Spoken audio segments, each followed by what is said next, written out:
এ আলাদি এই এটা প্লাস্টার কিছু হয়নি, তুমি এগুলো তার ঢুকাইতেছো? হ্যাঁ, বাড়িওয়ালা টাকার সমস্যা এখন অল্প দিতে মানে এখন কি প্লাস্টার করবে, এই জন্যই তার ঢুকে দিচ্ছি বাড়িতে উঠতে, থাকার জায়গা নেই। ও বুঝতে পারছি বুঝতে পারছি।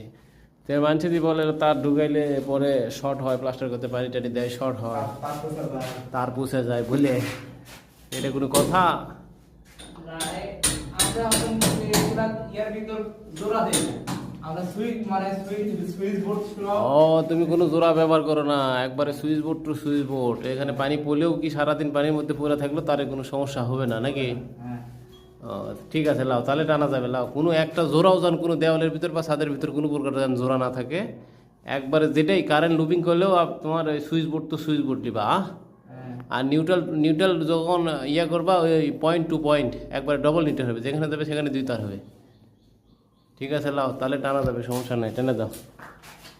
তো এইভাবে যারা একটু দেরিতে প্লাস্টার করবেন তারা এইভাবে কাজ করা যায়, সমস্যা নাই। কারণ আবার এখন যদি টেম্পোরারি তার টু ঢুকান, টেম্পোরারি সুইচ সুইচ লাগান, সেক্ষেত্রে 8-10 হাজার টাকার খরচের ব্যাপার আছে।